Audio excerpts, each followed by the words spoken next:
அஸ்ஸலாமு அலைக்கும் and hi friends, welcome to Reshma's lifestyle. இன்றைக்கி நம்ம எங்கே வந்திருக்கோம்? மெட்ராஸ் யூனிவர்சிட்டி தான் வந்திருக்கோம். மார்னிங் ஒரு சின்ன ஒர்க் இருந்தது, அது முடிச்சுட்டு அதுக்கப்புறமா ஆஃபீஸ் கிளம்பிட்டேன். மெட்ரோவில் தான் நான் வந்தேன். வரும்போது செம்ம ரஷ்ஷாக இருந்தது, நிற்க கூட இடம் இல்லை. நின்றுட்டே தான் வந்துட்டு இருந்தேன். டெய்லி அப்படி தான் இருக்கும், மார்னிங் டைமில் செம்ம ரஷ்ஷாக இருக்கும். இன்றைக்கி ஒரு லேசி டே மாதிரி தான் போச்சு. ஆஃபீஸ் போயிட்டு என்னோடய ஒர்க்லாம் இருந்தது, மெயில்ஸ்லாம் ஆக்ஷன் பண்ண வேண்டியதாக இருந்தது. எல்லா ஒர்க்கும் முடிச்சுட்டேன். ஃப்ரெண்ட்ஸோடு ஜாலியாக போச்சு டுடே. பட் ஒர்க் அதிகமாக இருந்தது, ரெஸ்ட்டே இல்லை. கண்டினியூஸாக ஒர்க் இருந்துகிட்டே தான் இருந்தது, கொஞ்சம் கூட ரெஸ்ட்டே இல்லை. அதுக்கப்புறமா செம்மையாக பசிச்சது, போய் ஹோட்டலில் போய்ட்டு ஃப்ரெண்ட்ஸோட ரெஸ்டாரண்ட் மந்திலாம் சாப்பிட்டுட்டு அதுக்கப்புறமா ஈவினிங் டைமில் ஒரு சின்ன டீ பிரேக், டீ குடிச்சிட்டு, டீ இஸ் அன் எமோஷன் மாதிரி. நான் ஒரு டீ அடிக்டிவ் பர்சன்.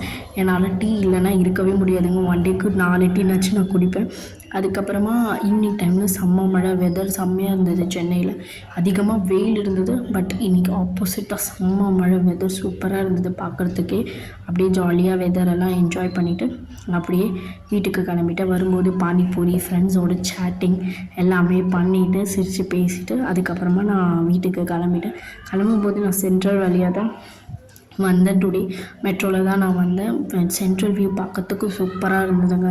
அந்த வீடியோவில் பார்த்தாலே உங்களுக்கு தெரியும், சென்ட்ரல் வியூ சூப்பராக இருந்தது. நம்ம சென்னை சென்ட்ரல் வியூ எப்படி இருக்குதுன்னு நீங்களே பாருங்கள். அதுக்கப்புறமா டீ பன்லாம் ஈவினிங் வரும்போது டீ காஃபி பன்லாம் சாப்பிட்டுட்டு ஃப்ரெண்டோட மேரேஜ்க்கு போயிட்டு அதுக்கப்புறமா அப்படியே ஈவினிங் வீட்டுக்கு கிளம்பியாச்சு. தேங்க்யூ.